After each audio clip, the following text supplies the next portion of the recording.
Why are you convinced, if there is an imminent operational attack getting put together against American interests, why are you convinced that taking out Soleimani has done anything to stop it?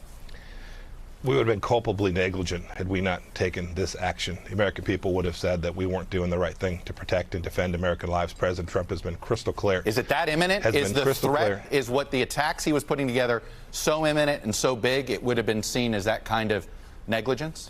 We made the right decision. There's lots of intelligence. You've seen some of it's out in the public. Right, the death of the American on December 27th. We had intelligence on the go-forward basis of risk as well. The president made the right decision. So was the justification in that he's been this destabilizing force in the region for so long, or was the justification this imminent threat? Chuck, it's never one thing. You've been at this a long time. The American people are smart too. It's never one moment. It's never one instance. It's a collective. It's a full situational awareness of risk. When you say the attacks were imminent, how imminent were they? Were we talking about days? Were we talking about weeks? If you're an American in the region, days and weeks, this is not something that's relevant. We have to prepare. We have to be ready. And we took a bad guy off the battlefield. Secretary of State Mike Pompeo appearing on all 5 Sunday morning shows yesterday. Meanwhile, the Washington Post, citing U.S. officials, reports Pompeo spoke to Trump multiple times every day last week after the attack on the U.S. Embassy in Baghdad, and that Pompeo, along with Vice President Mike Pence, urged him to kill Soleimani. On December 29th, the Post reports that Pompeo, Defense Secretary Mark Esper, and the chairman of the Joint Chiefs traveled to Mar-a-Lago, where the 2 defense officials presented possible responses to Iranian aggression, including the option of killing Soleimani. The report says Trump's decision came as a surprise and a shock to some officials briefed on his decision, given the Pentagon's long-standing concerns about escalation and the president's aversion to using military force against Iran. John Heilman, an official in the Middle East, told me the night of the Soleimani killing that he at least took comfort by the fact that Pompeo was a grown-up that would be in the room.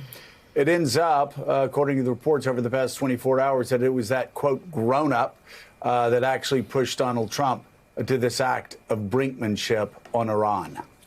Right. And yes, it does appear to be that appears to be the case, Joe. And that piece of reporting is now, I think, pretty consistent across multiple outlets with well-sourced reporters. So I think we can sort of take that to the bank at this point. And I do think to go back to a theme that you raised in the first block this morning, which is all of us needing to be not to fall into the trap of amnesia and trying to be historically aware. You think back to the Gulf, to the Iraq War, and there are no perfect precedents here, but in the same way that there were these arguments made, the kinds of arguments being made now about Soleimani that were made about Saddam Hussein back in 2002, 2003.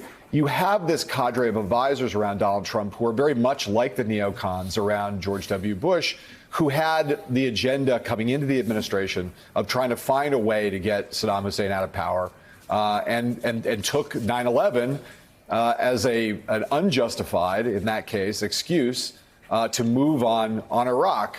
You have, I think, in this case, a similar kind of consistency. If there's one thing that Mike Pompeo has been known for, long before he became Secretary of State, long before he went to the CIA, long before he became associated with Donald Trump, was his hawkishness on Iran. This is the kind of move that Mike Pompeo has favored for a long time.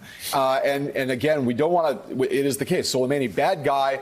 I have not heard very many Democrats who have not been willing to acknowledge that the world is better off without Soleimani in it. At the same time, the question of why now, the questions that Richard Haas and David Ignatius have been raising are out there. And I do think that one has to look at this cadre of advisors around Donald Trump, Mike Pompeo foremost among them, who have been looking for an excuse to make this kind of a hawkish move against Iran for a long time. Saw the opportunity here with the attack on the embassy in Baghdad and said, let's go. And Donald Trump was, I think, for largely emotional reasons, again, based on the reporting we've been reading, well, for largely emotional reasons, was pushed into a position that he would never, ever have imagined advocating or pursuing when he was a presidential candidate.